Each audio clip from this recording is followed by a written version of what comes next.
Donc la semaine dernière, on avait terminé avec l'exemple 2, là, entre l'hormone et la fécondité, et on s'était dit que bah, comme les colonnes n'étaient pas tout à fait de la même hauteur, ici on avait dit il n'y a pas indépendance. Donc on faisait ça un peu au doigt mouillé, il n'y a pas indépendance car les hauteurs des bâtons ne sont pas, enfin des couleurs ne sont pas à peu près pareilles. Alors ici par contre, là j'ai repris le même exercice, j'ai juste modifié mon énoncé, là vous voyez que le bleu là, bah, il est quasiment pareil. Alors là c'est quasiment pareil.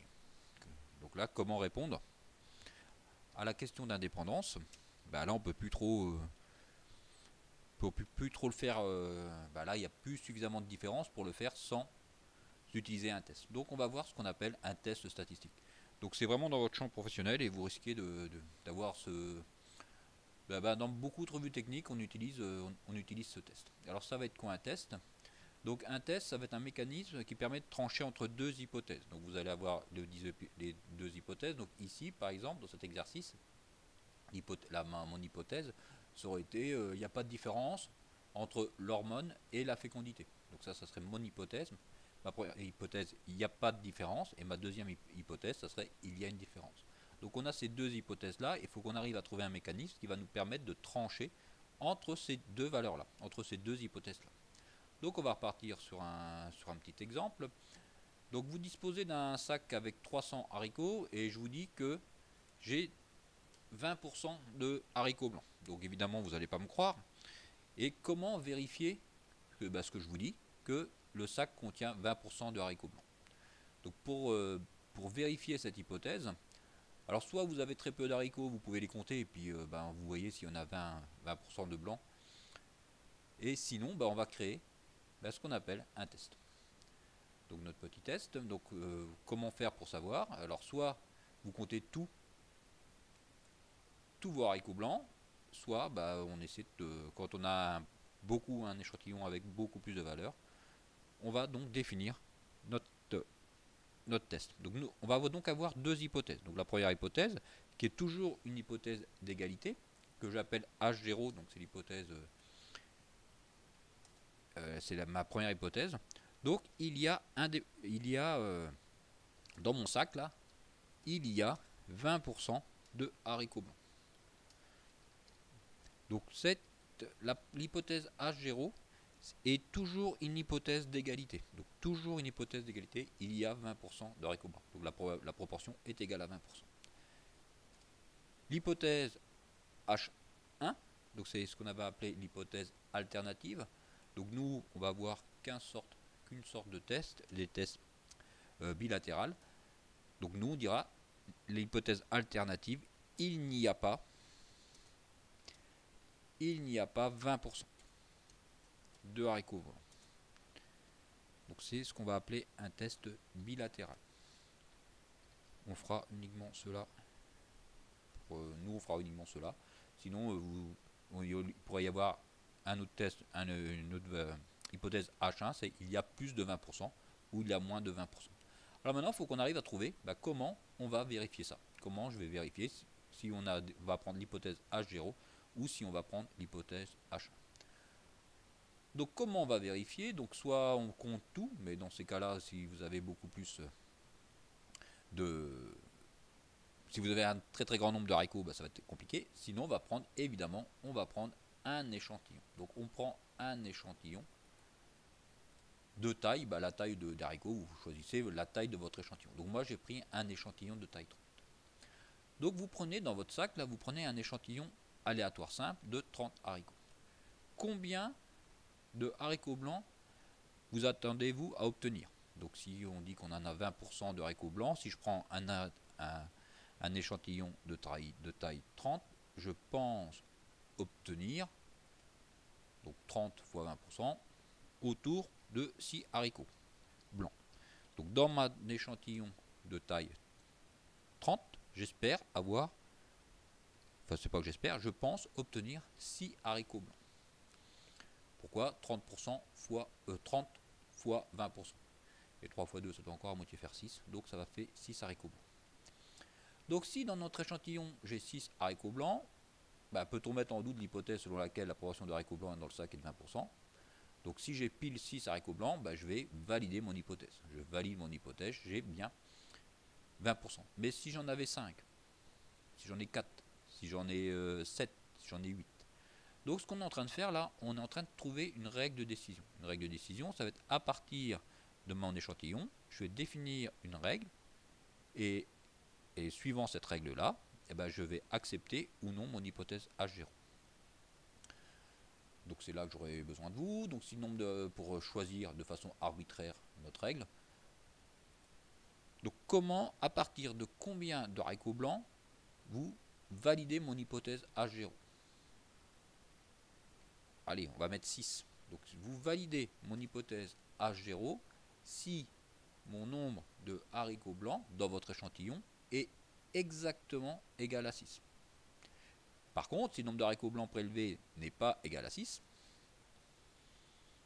alors n'est pas 6, alors on mettra en doute cette hypothèse. Donc on refusera mon hypothèse. Donc ma petite règle de haricots blancs, donc la règle de décision qu'on vient de décider, que je viens de décider un petit peu tout seul. Donc si j'ai 6 haricots blancs, j'accepte H0. Et si j'ai pas 6 haricots blancs, donc pas 6 haricots blancs, bah je refuse H0. Donc on va regarder un petit peu ça. Donc on va prendre un échantillon de taille 30. Donc vous voyez, dans mon sac de haricots, là, j'ai 20% de blanc et j'ai 80% de rouge. Donc je ne vous mens pas, dans mon sac de haricots, j'ai bien 20% de blanc et 80% de rouge. Je prends un échantillon de taille 30. Je prends un échantillon aléatoire de taille 30. Je prends mon échantillon et voilà mon échantillon. Donc voilà dans mon échantillon. Donc maintenant je veux compter, le nombre de haricots blancs. Donc si je compte le nombre de haricots blancs, je peux y aller, je compte le nombre de haricots blancs. J'ai donc eu 11 haricots blancs. Ah, donc avec cet échantillon, avec mon premier échantillon que vous venez de faire, vous allez refuser l'hypothèse H0. Donc avec le premier, avec ce que je viens de faire là, on refuse H0. Donc vous êtes en train de me dire que dans mon sac, il n'y a pas 20% de haricots blancs. Donc si vous refusez H0 ici, vous vous êtes trompé. Puisque dans mon sac, je répète, il y a bien 20%, je ne vous ai pas menti. Dans mon sac, il y a bien 20%, je ne vous mens jamais de toute façon. Donc là, vous vous êtes trompé. Donc on va peut-être, quand on a dit notre règle de décision exactement 6, vous étiez peut-être un petit peu trop juste en prenant 6. Donc maintenant je vais refaire cette opération là, mais maintenant je vais le faire avec 100 échantillons. Je fais la même chose et je fais 100 échantillons. Donc je fais 100 échantillons, j'ai mes 100 échantillons et je compte le nombre de fois où j'ai eu du blanc. Donc si je compte le nombre de fois où j'ai du blanc, vous voyez, dans mes 100 échantillons, voilà le nombre de fois où j'ai eu du blanc. Alors si on compte le nombre de 6, donc là j'en ai 1, 2, 3, 4, 5, 6, 7, 8, 9, 10, 11, 12, 13, 14, 15, 16, 17, 18, 19, 20. Donc vous avez vu 20 fois 6. C'est-à-dire, vous vous êtes trompé combien de fois? Vous êtes trompé donc en prenant un échantillon, en prenant 100 échantillons, avec votre règle de décision, vous vous êtes trompé quand même 80% des fois. Donc, on peut supposer que notre règle de décision est peut-être pas terrible. Donc, vous êtes trompé 80 fois. C'est d'accord? Parce qu'on n'a eu que 6 fois 6. On n'a eu que 20 fois 6, donc ça veut dire qu'on s'est trompé. On s'est trompé 80 fois. Donc, on va peut-être modifier un petit peu notre règle de décision. Alors là, on avait pris exactement 6. Mais donc, ma règle de décision, on va peut-être pas prendre 6. Par exemple, si on a entre 5 et 7. Qu'est-ce que vous pensez entre 5 et 7? Est-ce que ce serait une règle de décision complètement ridicule? Elle serait peut-être pas si ridicule que ça quand même. Entre 5 et 7, ça serait peut-être pas si ridicule que ça. Donc si je fais entre 5 entre 5 et 7. Entre 5 et 7, on va calculer le risque de se tromper. Donc entre 5 et 7, le risque de se tromper va quand même être de 43%. C'est encore énorme. Donc si je prends entre 4 et 8, le risque de se tromper, 26%. Si je prends entre 3 et 9, je suis toujours centré sur 6, hein, vous êtes d'accord, hein. Entre 3 et 9, 16%. Entre 2 et 10, on serait à 3%. Donc là, on aurait un taux d'échec de 3%. Donc en général, quand on va faire des tests statistiques, notre seuil de risque, ça va être 5%. Donc là, notre règle de décision, fait par tâtonnement à partir de cet exercice-là, on pourrait très bien dire, notre règle de décision, ça serait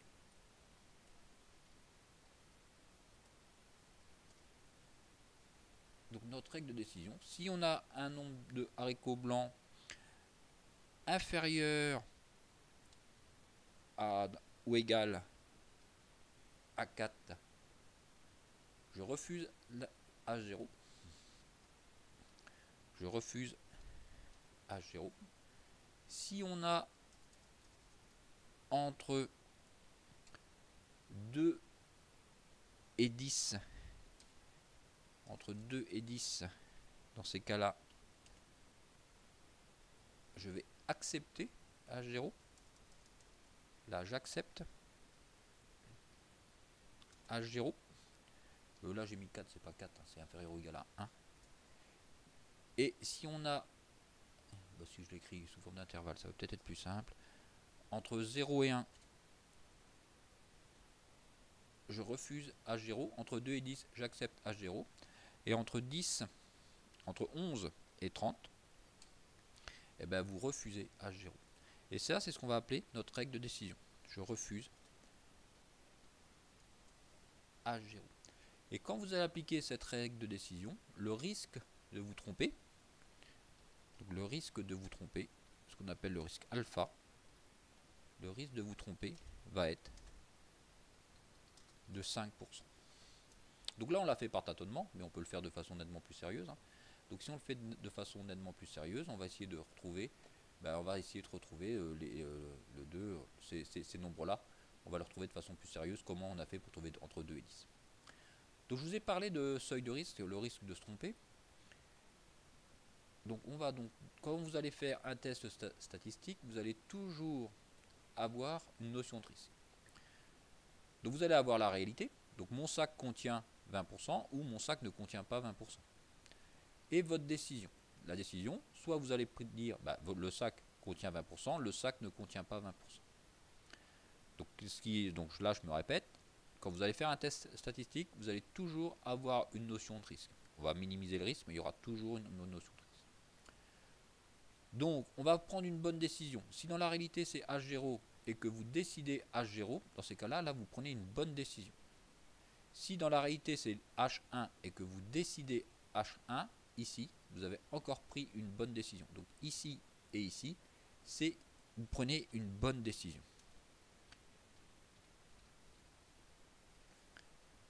Par contre,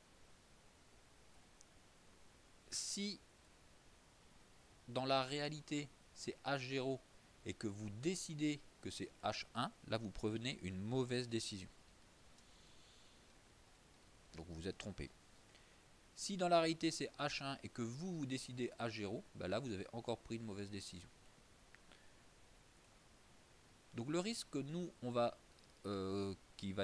donner, ça va être ce risque-là. Ça va être de décider H1 alors que c'est H0 qui est vrai. Ce risque-là, c'est le risque alpha. C'est ce qu'on appelle le risque de première espèce. Donc par exemple, vous êtes en train de vous voulez tester un médicament. Donc dans la réalité, votre hypothèse H0, c'est la chloroquine ne fait pas d'effet. Vous, évidemment, vous êtes en industrie pharmaceutique, vous voulez vendre votre chloroquine. Donc vous avez envie de décider que c'est H1, donc la chloroquine fait effet. Dans ces cas-là, Ce risque-là, on va le minimiser, et le risque, le nombre qu'on va écrire ici, ça va toujours être un risque de 5%. Donc on aura toujours ce risque-là qui va être donné, donc le risque alpha va être autour de 5%, donc ça va être de décider H1 alors que c'est H0 qui est vrai. Donc c'est le risque que vous allez à chaque fois voir, alpha qui va être autour de 5%. Ce risque-là, donc de décider H1, de décider H0 alors que c'est H1 qui est vrai, c'est ce qu'on va appeler le risque bêta. Donc ça va être ce qu'on appelle la puissance du test. Donc c'est ce risque-là s'appelle bêta.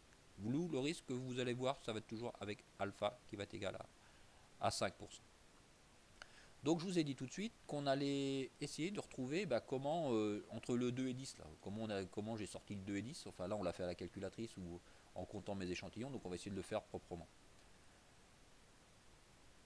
Donc on a toujours, on a toujours mes petits, les haricots.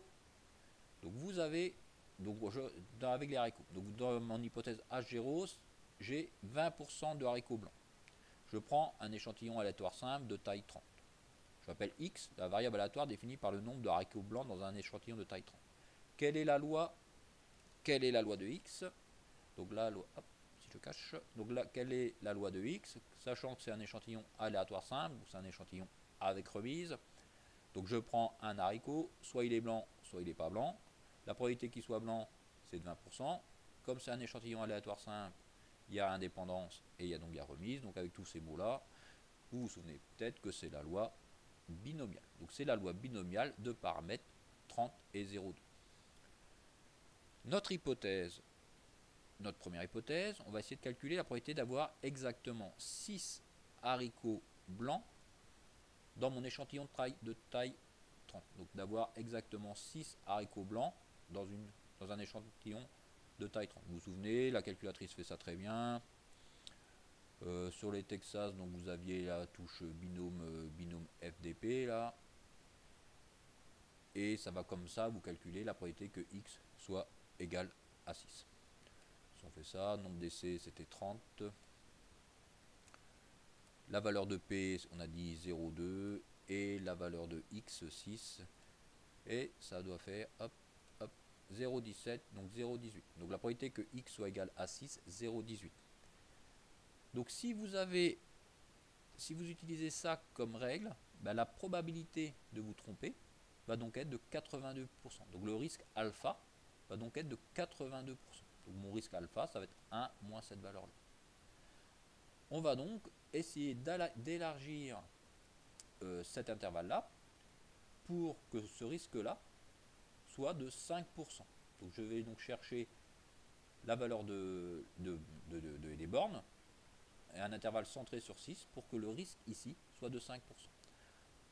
Donc là, après, je vous ai demandé la probabilité que X soit compris entre 5 et 7. Donc ça, vos calculatrices font ça très bien. Hein.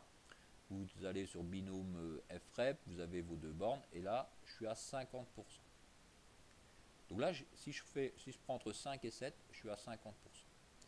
Vous allez continuer comme ça, vous allez me faire entre 4 et 8, toujours avec votre calculatrice, entre 3 et 9, entre 2 et 10. Et si on le fait tranquillement à la calculatrice, donc moi je le fais avec R, mais vous pouvez le faire très bien avec votre calculatrice. Donc moi j'ai mis ma fonction. Hein. Donc si je calcule entre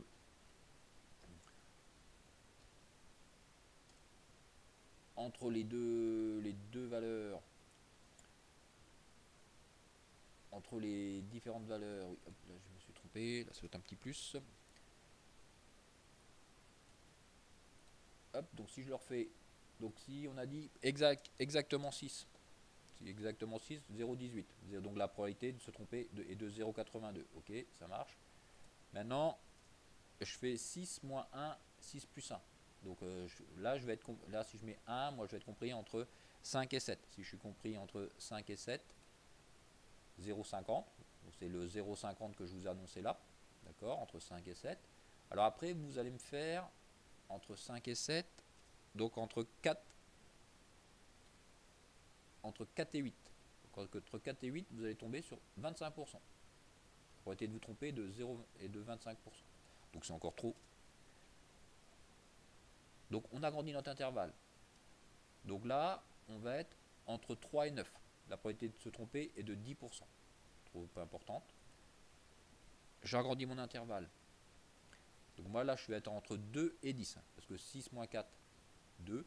6 plus 4, 10. Entre 2 et 10. Et là, ça y est, on retrouve bien notre 4%, notre 3,60, notre 3 de tout de suite. Donc là, on a bien quelque chose qui est inférieur à 4%, qui est autour de 4%. Donc ma règle, la règle de décision ici, donc ma règle de décision, ça va être, règle de décision,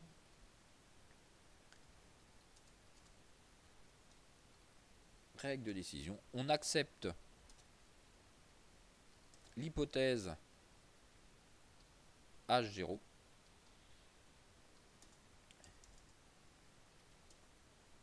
donc on accepte l'hypothèse H0 si le nombre de haricots blancs dans l'échantillon, si le nombre de haricots blancs dans l'échantillon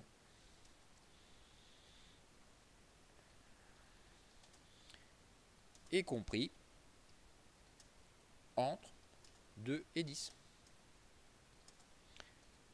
avec un risque de 5%. Donc je répète, quand vous allez faire des tests, vous allez forcément avoir un risque, et vous pouvez très bien avoir une mauvaise réponse, donc vous aurez forcément un risque.